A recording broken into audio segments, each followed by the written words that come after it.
kembali di episode kedua Neuro Weekly. Nah, bersama saya Aihiza dari Pusat Neuroscience Ilhamka. Well, hari ini ada yang sedikit berbeda karena kita akan bahas yang sedikit dark. Apa sih?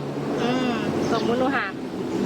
Yap, ada beberapa kasus di Indonesia di tahun ini yang terjadi. Misalnya, seperti penembakan pada salah satu pengusaha pesiar, kemudian pembantaian terhadap salah satu staf dari stasiun TV swasta, lalu kasus mutilasi yang dilakukan oleh sepasang kekasih di Kalibata. Well, sebenarnya apa sih yang memotivasi mereka melakukan itu? Latar belakangnya, apa yang ada di pikiran mereka? Tentu saja kita akan membahas dan mendalaminya. Beberapa melaporkan tindakan motif tersebut, namun umum tapi bukanlah penyebab utamanya. Misalnya, seperti ini dendam pribadi, anarkis, kemudian adanya merasa dilecehkan, dirugikan, kemudian juga adanya rasa kecewa, tidak memiliki hati nurani, atau mungkin ada bisikan gaib, atau mungkin memang tidak memiliki moral.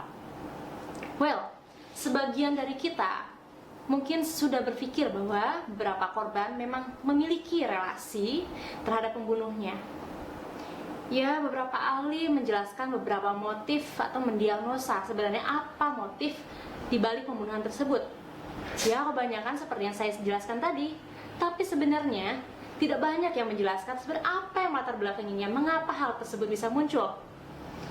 Ya, mental health, penyakit mental, mungkin salah satu kata yang tepat untuk ini. Tapi hal tersebut lebih seperti judgment, karena tindakan yang dilakukan tidak sesuai dengan budaya maupun aturan yang ada dan kita anut. Well, para ahli banyak menjelaskan tentang motif, namun hal tersebut gagal dan juga mungkin tidak akurat. Ya, tentu saja yang diinterogasi kebanyakan adalah pelaku pembunuhannya. Namun, untuk menutupi semua kegagalan hasil yang akurat, ada apa di balik hal tersebut? Ya, para ahli menutupinya dengan kesimpulan adanya frustasi, kesal, marah, dan dendam. Seorang psikopat memiliki psychological yang basic. Misalnya, seorang psikopat cenderung menginginkan sesuatu, dia harus mendapatkan sesuatu itu, entah bagaimana caranya. Dia ingin hal tersebut pada saat ini, dia harus mendapatkannya pada saat ini. Dia ingin menargetkan bahwa dia akan mendapatkan sesuatu itu, dan dia harus mendapatkan sesuatu itu tepat pada waktunya. Nah, bagaimana jika gagal? Baiklah, hal tersebut adanya frustasi, kesal, dendam, dan marah mungkin adalah salah satu kesimpulan yang dilakukan oleh para ahli. Tapi mengapa beberapa bagian dari seseorang merasa seperti itu dan melakukan hal yang anarkis?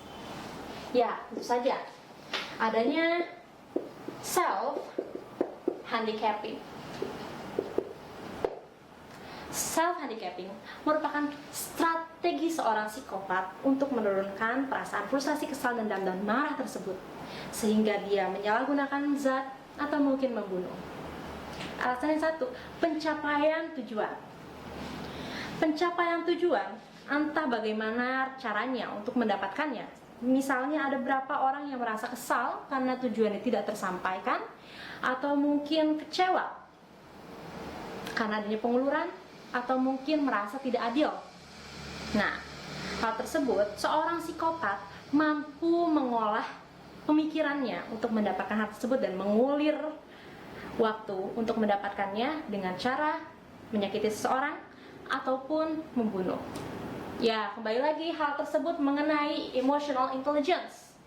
Ya, seseorang yang memiliki emotional intelligence yang baik, mereka akan mengontrol dirinya masing-masing. Marah adalah salah satu emosi yang mungkin seseorang akan bertindak sesuatu atau berperilaku atau melakukan hal yang mungkin membahayakan dirinya.